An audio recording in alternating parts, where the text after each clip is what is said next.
This all started about a year ago. I'm a 21-year-old streamer and have been streaming on Twitch for a couple of months now. I don't get many viewers as I'm not a popular creator, but I have a few loyal followers who watch almost all of my streams. Naturally, I've bonded with all of them and consider them as friends. One of them, we'll call him Alex, took a particular liking to me.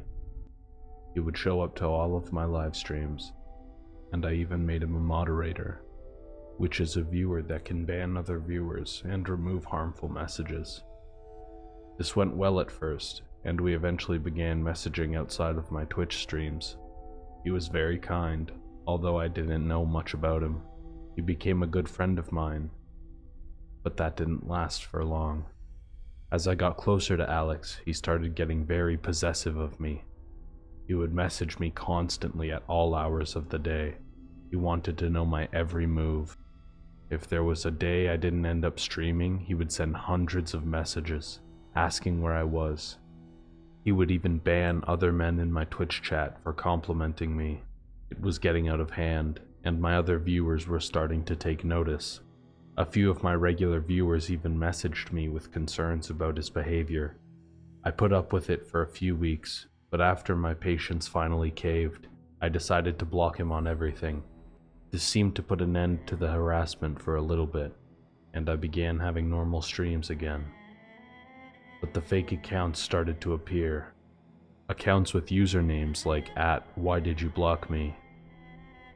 I would of course block them as well, but again and again they would appear. So I decided to take a break from streaming after this. I was busy with university and the stress of everything was getting to me. A few days later, I was waiting at the bus station to go to university. That's when a man wearing a hood and glasses came up to me, claiming that he recognized me from Twitch. This took me by surprise, as again, I'm not a huge creator on the platform by any means. The stranger seemed very excited and asked for a picture with me. I obliged.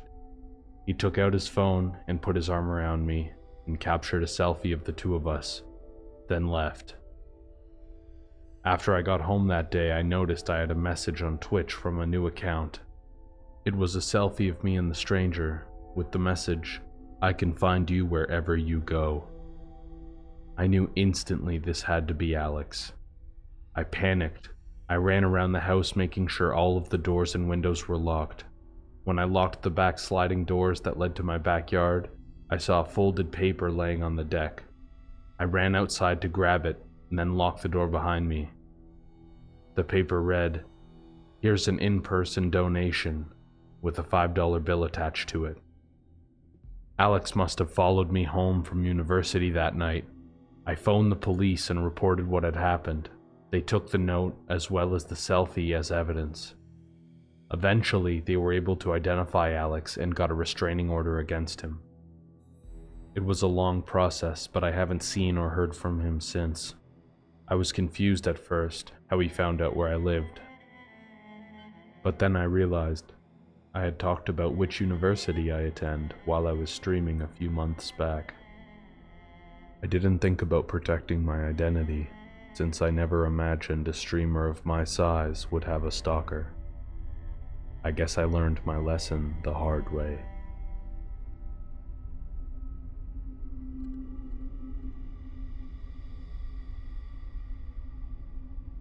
I recently got a job offer in a city located about 400 miles away from my hometown. It was a big change, but I got settled into my apartment pretty quickly, and my new job kept me very busy. I also had a few friends who lived in the area as well, so adjusting to the new environment was pretty easy for me. I even made an acquaintance with someone who worked at the grocery store I often went to. It was a young man who seemed to be around the same age as I am, 29 for some context. He told me his name was Ethan. The first time I ran into him, it helped me find some grocery items I was looking for, since I wasn't very familiar with the layout of the store at the time. We struck up a conversation, and I told him all about my job. and how I moved away for work. Every time I went to the grocery store, I would run into him working there. This almost became a routine. I would go to the grocery store every Sunday, and Ethan would be there. He was always friendly and would even help me collect the grocery items that I needed from around the store.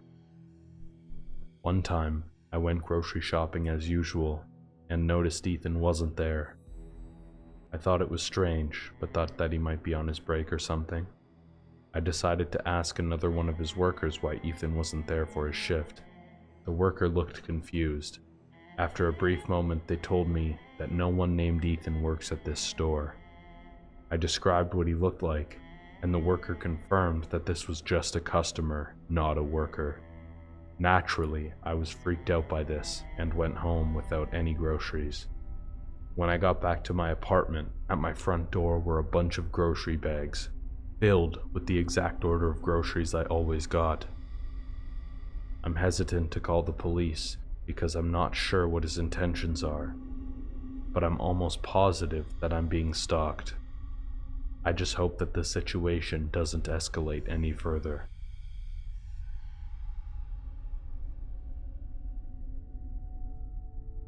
I recently graduated college and have a lot more free time now, so I decided to get into the dating scene to hopefully meet someone.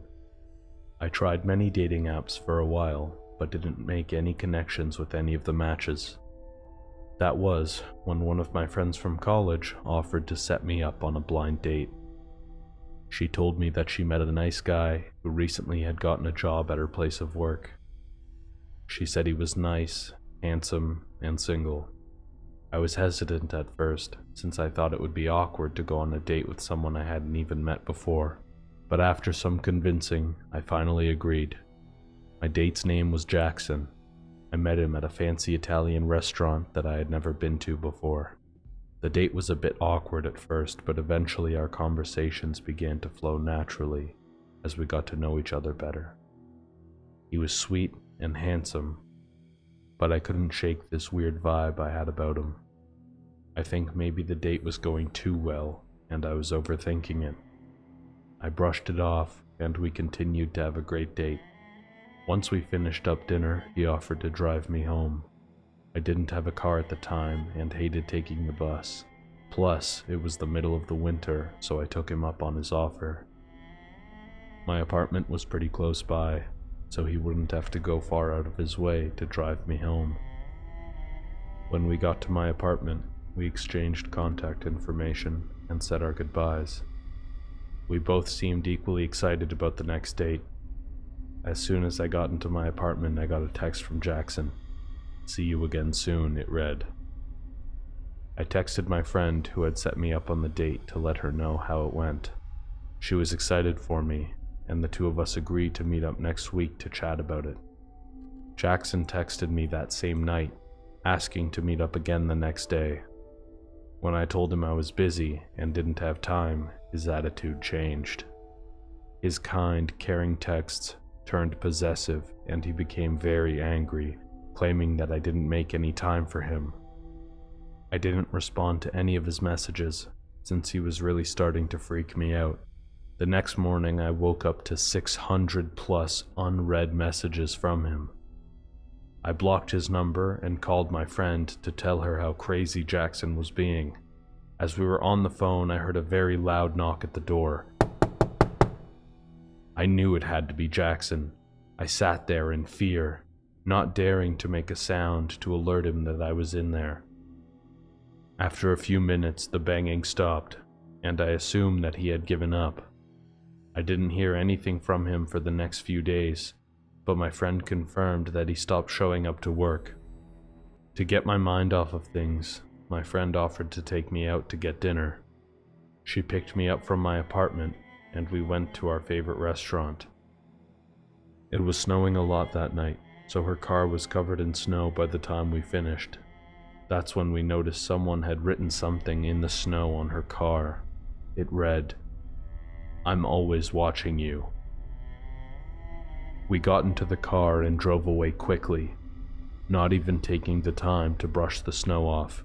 We went to my friend's place, and I don't think he followed us this time, since we didn't end up hearing from him. I've been staying at my parents' place ever since. I reported his actions to the police, but he hasn't broken any laws yet, so there's not much they can do. I'm currently looking for new apartments, and don't dare go back to my old place.